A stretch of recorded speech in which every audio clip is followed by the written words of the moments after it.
Welcome back. మా association పైన senior నటుడు అధ్యక్ష పదవికి పోటీ చేస్తున్న రాజేంద్ర ప్రసాద్ తీవ్ర స్థాయిలో విమర్శలు చేశారు. ఒకసారి విమర్శలు ఏ విధంగా ఉన్నాయో ఒకసారి చూద్దాం. నాకు ఇంకా ఆశ్చర్యాన్ని గురి చేసిన విషయం ఏంటంటే ఇక్కడ ఒక ఎలక్షన్ కమిషన్ అని ఒకటి ఉంటాం.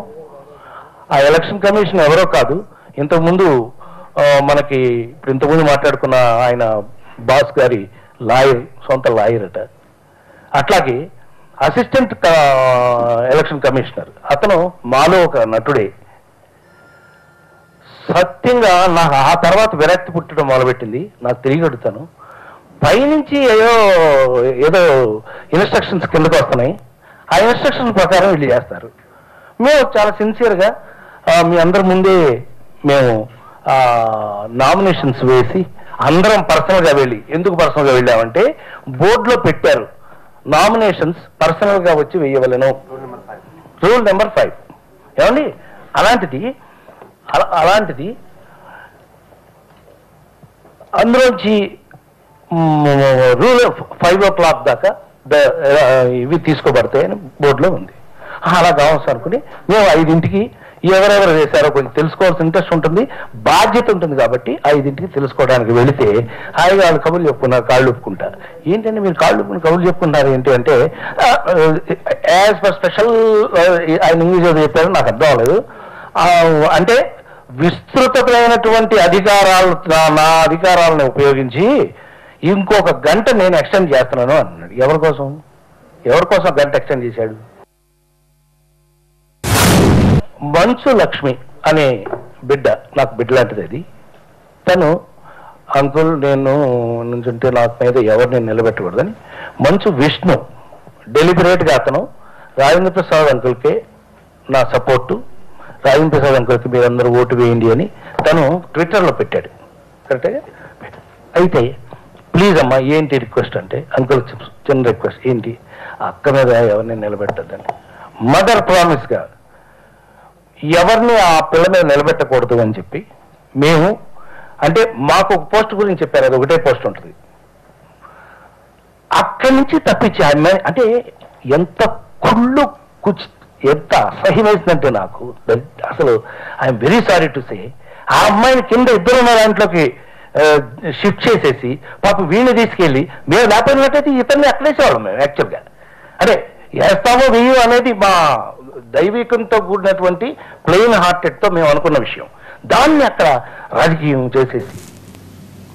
రైట్, మురళీమోహన్ గారు, మీ తమ్ముడున్నారు రాజేంద్ర ప్రసాద్, చాలా విషయాలు మాట్లాడుకుంటామని చెప్తున్నారు, కానీ చాలా తీవ్ర స్థాయిలో విమర్శిస్తున్నారు. ఇందాక కమిషన్ విషయం కూడా వచ్చి కమిషన్ చూసుకుంటుందన్నారు, కానీ ఇక్కడ ఎలక్షన్ కమిషన్ లో కూడా గత అధ్యక్షుడు లాయర్ కానివ్వండి, లేకపోతే ఆయన అనుచరుడైన నటుడు ఉన్నారు. సో పెద్ద ఆయన చెప్పే విషయాలనే పాటిస్తూ వాళ్ళు చెప్పినట్టే వింటూ నామినేషన్ గడువు కూడా పెంచారంటూ, ముఖ్యంగా మంచు లక్ష్మి విషయంలో కూడా కుట్రలు కుతంత్రాలకు పాల్పడ్డారంటున్నారు.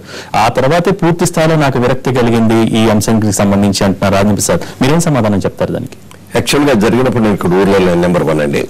నెంబర్ 2, గత 3-4 సార్లు ఎన్నికలు జరిగినప్పుడు కూడా అదే కృష్ణమోహన్ గారు, అదే నారాయణరావు గారు ఆఫీసర్స్ గా ఉన్నారు. గుమ్మడి గారు బతుకున్నప్పుడు గుమ్మడి గారు ఉండేవారు, గుమ్మడి గారు పోయిన తర్వాత నారాయణరావు గారు కృష్ణమోహన్ గారు ఉంటూ వస్తున్నారు. సక్రమంగా జరుగుతున్నారు. వాళ్ళందరూ యాజ్ పర్ రూల్ చేసేవాళ్ళు తప్ప ఎవరికి ఫేవర్ చేయాల్సిన. ఒక్కసారి ఎలక్షన్ ఆఫీసర్ వచ్చి హ్యాండ్ ఓవర్ చేసుకున్న తర్వాత ఆఫీస్కి వెళ్ళి కూర్చోం కూడా మేము, మా అర్హత మళ్ళీ అయిపోది, మాకు లేదు.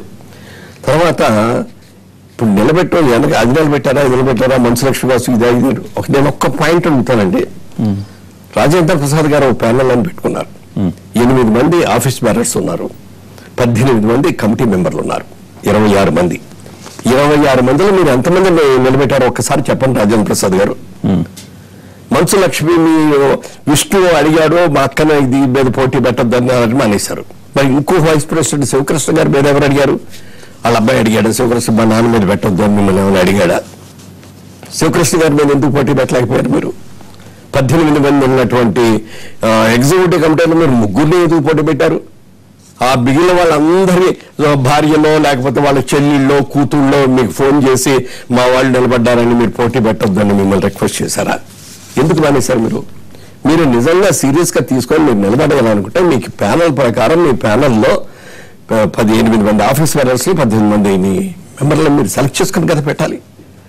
అది పెట్టలేకపోయారు. ఇంకా దట్ ఈస్ యువర్ ఫెయిల్యూర్. అంటే మీ పక్కన ఎవరు మీ పక్కన పోటీ చేయడానికి ఎవరు రాలా మీ దగ్గరికి? మీ దగ్గరికి వచ్చేవాళ్ళు ఉంటే, పోటీ చేసేవాళ్ళు ఉంటే మీరు ఫుల్ ప్యానల్ పెట్టుకోవాలి కదా. రైట్. మురళీమోహన్ గారు, మీరు యంగ్ జనరేషన్ తీసుకొద్దాం అనుకున్నారు, ఏకగ్రీవం చేద్దామనే ఉద్దేశంలో గతంలో ఉండేవారు. ఇవన్నీ జరుగుతున్నా కూడా చివరి క్షణంలో విస్తృత అధికారాలను ఉపయోగించి గంట పెంచాల్సిన అవసరం ఉంది. ఎవరు వచ్చి వేస్తారు అప్పుడు? ఇంకా ఆ తరహాలో మాట్లాడుతున్నారు రాజేంద్ర ప్రసాద్ గారు.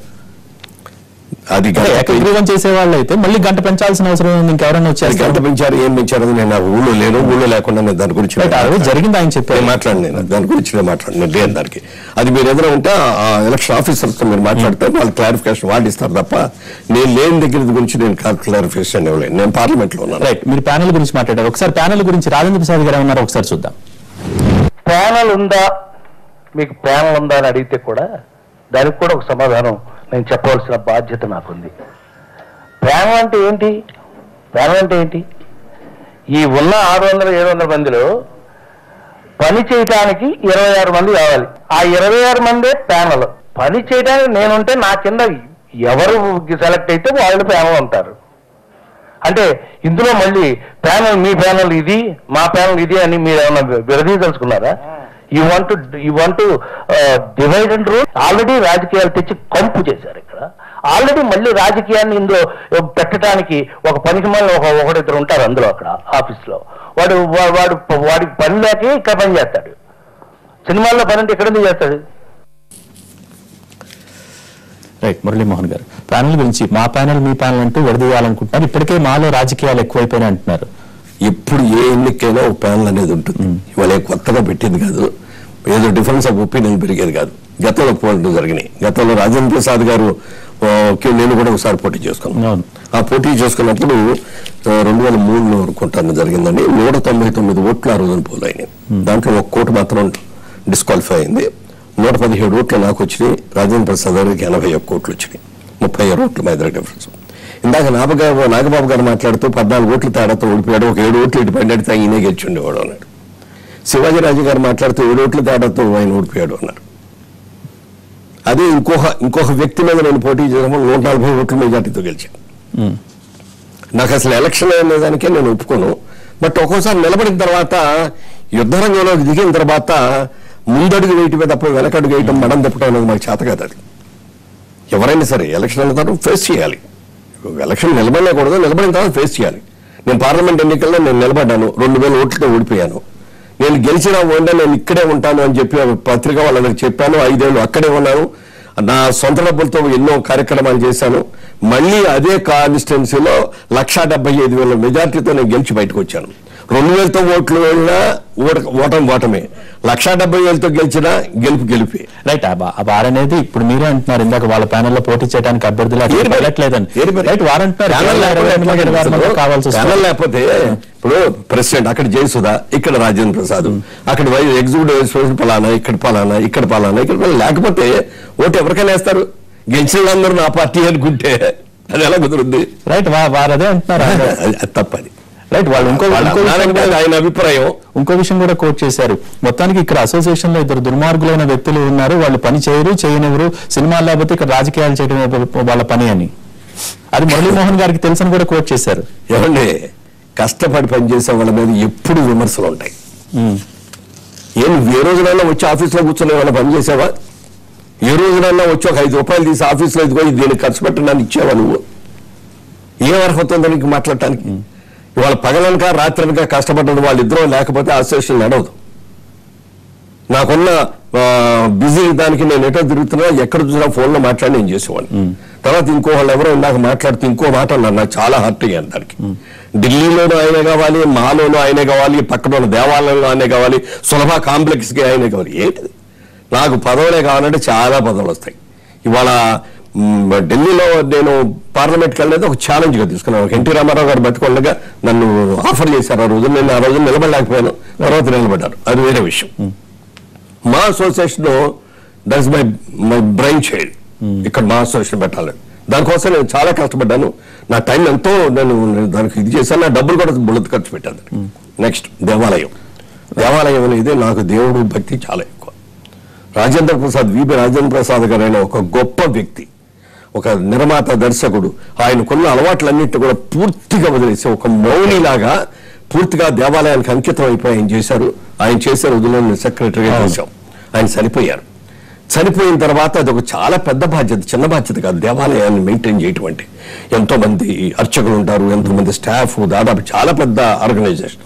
ఓకే, దానికి ఆ రోజున అందరూ ఇనానిమస్ గా నన్ను ఎంపిక చేసుకుని ఈ బాధ్యత మీరు తీసుకోవాలి అన్నారు. ఎవరైనా నిజంగా నాకు చేయలేనండి, నాకు కుదరట్లేదండి అంటే, లేదు ఈ బాధ్యత ఇది మీరు ఉండాలి అని చెప్పి నన్ను పవిత్రమైన బాధ్యత నాకు అప్పగించారు. నేను శిరసావహించా దేవుని మీద నాకున్న భక్తికి. నేను మా అసోసియేషన్ ఇంకా నాకు కావాలనుకుంటాను, నేనే నిలబడతాను కదా, జేసూలు ఎందుకు నిలబడతాను? నేను గెలవలేదనే అధైర్యం ఉంటే నేను పక్క తప్పుకుంటాను. నాకు పదవి కాదు ముఖ్యం, పని ముఖ్యం. రైట్. తర్వాత డబ్బుల గురించి కూడా, డబ్బు సంపాదించి అక్కడ పెడితే ఎవరైనా ఖర్చు పెడతారు, దానికి ఏం టాలెంట్ అక్కర్లా. డబ్బు సంపాదించడం కష్టం. ఆ సంపాదించడం కోసం 2 సార్లు నేను క్రికెట్ మ్యాచ్ పెట్టాను.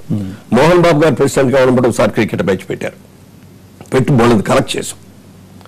సరే, ఇందాక మరొక వ్యక్తి ప్రెసిడెంట్ గా ఉన్నప్పుడు దాదాపుగా 50 లక్షలు పెట్టి ఒక పనికిరాని ఒక అపార్ట్మెంట్ 3వ అంతస్తులో లిఫ్ట్ కూడా లేని ఒక అంతస్తులో 4 కార్లు కూడా పార్క్ చేయడానికి అవకాశం లేని ప్రదేశంలో, పక్కన ఒక 20 అడుగుల మురిక్కాలో ప్రవహిస్తున్న ప్రదేశంలో 50 లక్షలు పెట్టి కొన్నారు. వద్దు అని చెప్పి కొన్నారు. తర్వాత కొన్నారు, పోనీ దాని మీద ఇంకో రూపాయి పెట్టుబడి పెట్టద్దు అంటే ఇంటీరియర్స్ అని చెప్పి 40 లక్షలు ఖర్చు పెట్టారు.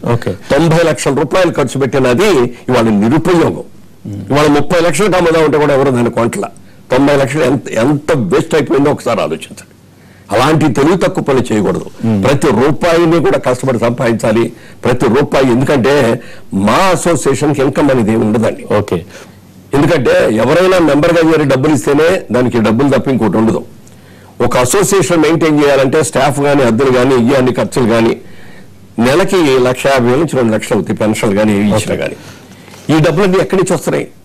మేము తీసుకొచ్చిన డబ్బుల్ని ఫిక్స్డ్ డిపాజిట్ లో పెట్టి దాని మీద వచ్చిన ఇంట్రెస్ట్ తో ఆఫీస్ మెయింటైన్ చేస్తాం. ఈ మెయింటెనెన్స్ ఖర్చులన్నీ చేస్తున్నాం. వాళ్ళ మెడికల్, బ్రహ్మాండమైన మెడికల్ ఇన్సూరెన్స్ చేస్తున్నాం.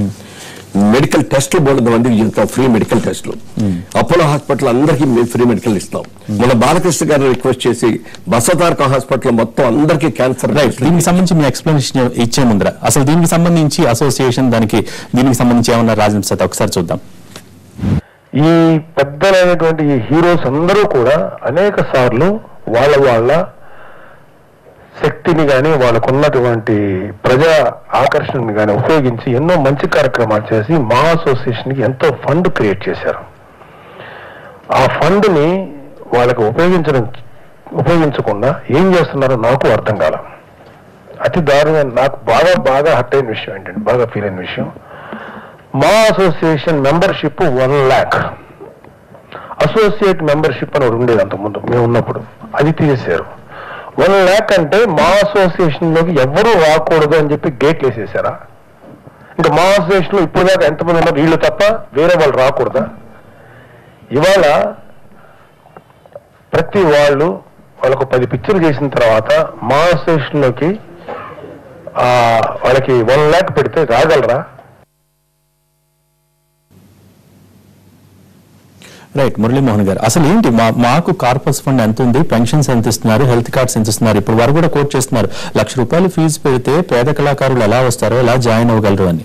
దీనికి చిన్న బ్యాక్గ్రౌండ్ చెప్పాలండి. ఈ మా అసోసియేషన్ పెట్టక ముందు ఇక్కడ హైదరాబాద్ లో జూనియర్ ఆర్టిస్ట్ అసోసియేషన్ అనేది ఇక్కడ ఉంది, చెన్నైలో కూడా ఉంది. జూనియర్ ఆర్టిస్ట్ అసోసియేషన్ ఉంది, అది మొత్తం జూనియర్స్ వచ్చి ఉండేది. వాళ్ళకు ఒక అసోసియేషన్ ఉంది. దాని తర్వాత డైలాగ్ ఆర్టిస్ట్ అసోసియేషన్ ఒకటి ఉంటుంది. అందులో డైలాగులు చెప్తారు వీళ్ళు. మామూలు జూనియర్ ఆర్టిస్ట్ లా కాకుండా డైలాగ్స్ చెప్తారు. ఇది లాయర్ క్యారెక్టర్ కానీ, లేకపోతే ఇన్స్పెక్టర్ క్యారెక్టర్, డాక్టర్ క్యారెక్టర్, ఇలాంటివన్నీ చేస్తూ ఉంటారు. వీళ్ళకి వేరే అసోసియేషన్. ఈ రెండింటికి కాకుండా మేము పెట్టిన movie artist association, this is only for heroes, heroines, character actors, comedians. అంటే ఒక వాల్ పోస్ట్ మీద పేరు వేస్తే, ఫోటో వేస్తే ఈయన ఫలానా అని గుర్తుపెట్టి ఆర్టిస్టులకు సంబంధించిన అసోసియేషన్ ఇది. దాన్ని చాలా జాగ్రత్తగా నేనున్నంత వరకు కూడా పర్ఫెక్ట్ గా చేర్చుకుంటూ వచ్చాం. ఏదైనా సమస్య వస్తే అందరు హీరోలు వచ్చేవారు, అందరు కలిసి కూర్చునేవాళ్ళం, చర్చించుకున్నాం, చాలా మంచి నిర్ణయాలు కూడా తీసుకున్నాం. నా తర్వాత వచ్చిన వాళ్ళు డోర్స్ ఓపెన్ చేశారు. ఎవరు వచ్చి అడిగినా కూడా ఇచ్చేశారు. శివాజీ రాజా గారు చాలా పెద్ద మనసుతో ఒకసారి ఏమన్నారంటే, అన్నయ్య 60 ఏళ్ళు దాటిన వాళ్ళకి మనం ఫీజులు అడగకుండా ఫ్రీగా చేసుకుంటే బాగుంటుంది అంటే, కాదు శివాజీ, అలా చేస్తే చాలా ప్రాబ్లమ్స్ వస్తాయని చెప్పి నేను కన్విన్స్ చేసి దాన్ని డ్రాప్ చేయించాను. బట్ తర్వాత వచ్చిన వాళ్ళ దగ్గర కూడా ఇదే ప్రపోజల్ అని చెప్తే వాళ్ళు యాక్సెప్ట్ చేశారు. యాక్సెప్ట్ చేయడం మూలంగా 60 ఏళ్ళు దాటిన వాళ్ళందరూ ఇందులోకి వచ్చేసారు, మొత్తం వచ్చేసారు. Number 1. Number 2, junior artist association లో మెంబర్ గా చేరాలి అంటే 1,50,000 2 లక్షలు ఉంది ఫీజు. అక్కడ అంత ఫీజు ఉంది, ఇక్కడ 20,000. అప్పుడు 20,000 ఇక్కడ ఈజీ అని చెప్పి వచ్చేసి ఇక్కడ చేరిపోయారు. మేము ఉండగా చేర్చుకునే వాళ్ళం కాదు. ఎందుకు చేర్చుకునే వాళ్ళం కాదంటే జూనియర్ ఆర్టిస్ట్ అసోసియేషన్ వేరే ఉంది, డైలాగ్ అసోసియేషన్ వేరే ఉంది. అందుకని మేము చేర్చుకోకుండా ఆ 20,000 అట్లాగే పెట్టుకుంటూ వచ్చాను. తర్వాత వచ్చిన ప్రెసిడెంట్స్ వాళ్ళ అందరికి ఓపెన్ చేశారు. ఇవాళ మీరు చెప్తే నంబరు దాదాపుగా 900 మంది మెంబర్లు ఉన్నారు మా అసోసియేషన్. అంటే 750 మంది అంతమంది ఓటింగ్ 700 మందికి పైగా ఉన్నారు. 700 మందికి పైగా ఉన్నారు. ఎవరండి 700 మంది? ఎవరున్నారు? ఒక రోజున ఒక జల్లబాటి మీటింగ్ కి వీళ్ళెవరు కూడా రావట్లేదని చెప్పి వెంకటేష్ గారిని బాలకృష్ణ గారిని ప్రత్యేకంగా రిక్వెస్ట్ చేసి పిలిచారు. వాళ్ళు వచ్చి అక్కడ టేబుల్ మీద కూర్చున్న తర్వాత వెళ్ళేటప్పుడు ఏమండి మురళీమోహన్ గారు ఇదే మా అసోసియేషన్ అంటే, ఇక్కడ కూర్చొని ఎవ్వరు ఒక హీరో లేడు, ఒక హీరోయిన్ లేదు, ఒక క్యారెక్టర్ యాక్టర్ లేడు, ఒక కమెడియన్ లేడు. ఎవరండి వీళ్ళందరూ?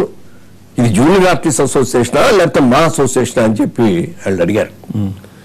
వాళ్ళ దగ్గరికి వీళ్ళందరూ ఏమన్నా ఆటోగ్రాఫ్ పెట్టండి అని ఒకడు, ఫోటో అండి ఒకడు ఇట్లా అడిగారు. మా అసోసియేషన్ అంటే ఎలా ఉండాలి? మొత్తం ఓపెన్ చేశారు. అప్పుడు మళ్ళీ నేను వచ్చిన తర్వాత దీన్ని ఎలా కంట్రోల్ చేయాలి? ఇవాళ ఒక లెటర్ రాయాలి అంటే ఒక లెటర్ ప్యాడ్ ఖర్చు కానీ, టైపింగ్ ఖర్చులు కానీ, ఫోటోస్టాట్ ఖర్చులు కానీ, కవర్ ఖర్చు కానీ, పోస్టేజ్ ఖర్చు కానీ చూసుకుంటే మినిమం 10 రూపీస్ అవుతుంది ఒక కవర్ పంపించాలంటే. 700 మందికి 700 కవర్లు పోస్ట్ చేయాలంటే ఎంత ఖర్చు అవుతుంది? దీన్ని ఎలా తగ్గించాలి, ఎలా చేయాలి అనే దాని మీద రకరకాలుగా ఆలోచించి దాన్ని 1 lakh చేసాం. సో అప్పుడు కూడా అందరూ సంప్రదించి చేసాం. ఇది కమిటీ అంతరం. ఈ 1 lakh చేశాక కూడా 50,000 1,00,000 రూపాయలు లోపు తీసుకున్న ఆర్టిస్టులు ఎవరిని కూడా మీరు కంపల్సరిగా జాయిన్ అవ్వాలి అనే కండిషన్ ఎవరికి పెట్టలా. మీరు యాక్ట్ చేసుకోండి, మీరు రూపాయలు కట్టకపోయినా కూడా మీరు శుభ్రంగా చేసుకుని మేము డైరెక్షన్. ఎవరైతే లక్షలు తీసుకునేటటువంటి హీరోలు హీరోయిన్లు కానీ, క్యారెక్టర్ ఆర్టిస్టులు కానీ, ఇతర భాషల నుంచి ఇక్కడ దిగుమవుతున్న ఆర్టిస్టులు కానీ డబ్బులు తీసుకొని వీళ్ళందరూ పుచ్చుకొని వెళ్ళిపోతున్నారు. 1 రూపాయి కూడా వాళ్ళ మూలంగా మాకున్న పేద ఆర్టిస్టులు కానీ ఇంకోటి కానీ ఎవరికి రాట్లా. అలాంటి వాళ్ళందరి నుంచి కూడా కొంత కనీసం 1,00,000 రూపాయలన్న పెట్టి వాళ్ళు కంపల్సరీగా మెంబర్షిప్ చేసి ఇచ్చాలనే ఉద్దేశంతో 1,00,000 రూపాయలు పెంచాం. ఏమంటే అది వచ్చిన తర్వాత కొంతవరకు తగ్గించాం. తర్వాత నాగబాబు గారు హీరోగా ఉన్నప్పుడు, ప్రెసిడెంట్ గా ఉన్నప్పుడు, మోహన్ బాబు గారు ప్రెసిడెంట్ ఉన్నప్పుడు మంత్లీ పెన్షన్స్ ఇచ్చుకుంటూ వచ్చారు. నేను మళ్ళీ హ్యాండ్ ఓవర్ చేసుకునేటప్పుడు 39 మంది 40 మందో పెన్షన్దారులు ఉన్నారు. నెల వచ్చేటప్పటికి 40,000 రూపాయలు వీళ్ళకి ఎక్కడి నుంచి తేవాలి అనేది పెద్ద సమస్య అయిపోయేది మాకు. ఇది జీతాలు ఇస్తూ, ఎందుకంటే మూలధనం ఖర్చు పెట్టాలనే దానికి నేను ఎప్పుడు కూడా ఒప్పుకోండి. ప్రస్తుతం ఎంతమందికి పెన్షన్స్ వెళ్తున్నాయి? ఇప్పుడు పెద్దగా లేవండి. ఎందుకు లేవంటే దానికి కూడా కారణం చెప్తా. అక్కినేని నాగేశ్వరరావు గారు మాకు మాట చెప్పారు, మంత్లీ పెన్షన్ అనేది చాలా తప్పు మురళీమోహన్ గారు, అది రద్దు చేయండి మీరు. ఒకసారి కనుక కమిట్ అయి పెన్షన్ ఇచ్చామంటే వాడు లైఫ్ లాంగ్ ఇవ్వాలి. వాడు చచ్చిపోయిన తర్వాత వాళ్ళ ఆవిడ వచ్చి నాకు దిక్కు లేదండి అంటే ఆవిడకి ఇవ్వాలి. పెన్షన్ వద్దు. ఎవరికైనా ఎమర్జెన్సీ ఏదైనా కష్టం వస్తే 40,000 కావాలా 50,000 కావాలో తీసుకెళ్ళి ఇవ్వండి. అంతేగాని ఇది స్కీమ్ కరెక్ట్ కాదు అని చెప్పిన దాని మీద దాన్ని తగ్గించుకుంటూ వచ్చాం. తర్వాత అప్పుడు తీసుకుంటున్న 40 మందిలో మేము ఒక కమిటీ వేసాం. కృష్ణనగర్ లో ఉండేటువంటి చిన్న వాళ్ళందరూ కలిసి ఒక కమిటీ వేసి ఈ 40 అప్లికేషన్లు మీరు ఒకసారి పరీక్ష చేసి మాకు రిపోర్ట్ ఇవ్వండి. నిజంగా అర్హత ఉన్న వాళ్ళైన వీళ్ళందరికీ మనం ఇచ్చే 1,000 రూపాయలు వీళ్ళకి అవసరమా కాదా అనేది రిపోర్ట్ ఇవ్వండి అంటే తీసుకొని వస్తే ఇందులో 3/4 మంది ఇక్కడ ఉద్యోగాలు చేస్తూ అప్పుడప్పుడు సరదాగా వేషాలు వేసేవాళ్ళు. రిటైర్ అయిపోయి సొంత ఇల్లు ఉండి పెన్షన్లు వస్తూ, లేకపోతే వాళ్ళ అమ్మ నాన్నలు ఎన్ఆర్ఐలుగా ఉండి అక్కడి నుంచి డబ్బులు వచ్చేవాళ్ళు. వీళ్ళకి మనం పెన్షన్లు ఇస్తున్నాం. వీళ్ళకి అవసరమా పెన్షన్లు? అక్కర్లా. అందుకని 1 by 1 వారు తగ్గించుకుంటూ వచ్చాం. ఇక్కడ కొంతమంది ఉన్నారు డెఫినెట్ గా ఇవ్వాల్సి ఒక 20 మంది. ఆ 20 మందికి ఇస్తూ వచ్చాం. 20 మందికి ఇప్పుడు ఎందుకు తగ్గించామంటే ఒక్కొక్క సందర్భంగా ఒక్కొక్క అసోసియేషన్ వాళ్ళు ఎవరో వచ్చేసి ఏమండి మీ ఆర్టిస్ట్ పేదవాళ్ళకి మేము 10 మందికి 50,000 చొప్పున ఇద్దాం అనుకుంటున్నామండి అని చూస్తే అవి వీళ్ళకి ఇప్పించాం. ఎవరికైతే 25,000, 30,000, 50,000 ఇప్పించామో వాళ్ళకి పెన్షన్ తగ్గించి తర్వాత, ఎందుకంటే ఎప్పుడు వాళ్ళకే ఇవ్వకూడదు కదా, ఇంకా చాలా మంది మనం ప్రస్తావన ఇవ్వాలి. పెన్షన్ కి సంబంధించి, హెల్త్ కార్డ్ కి సంబంధించి ఇది అన్ని సవ్యంగా జరిగితే నేను నిజంగా పోటీ నుంచి తప్పుకుంటానంటున్నారు రాజేంద్ర ప్రసాద్ గారు. మరి సవాల్ని స్వీకరిస్తారా మురళీమోహన్ గారు? చిన్న షార్ట్ బ్రేక్ తర్వాత చూద్దాం.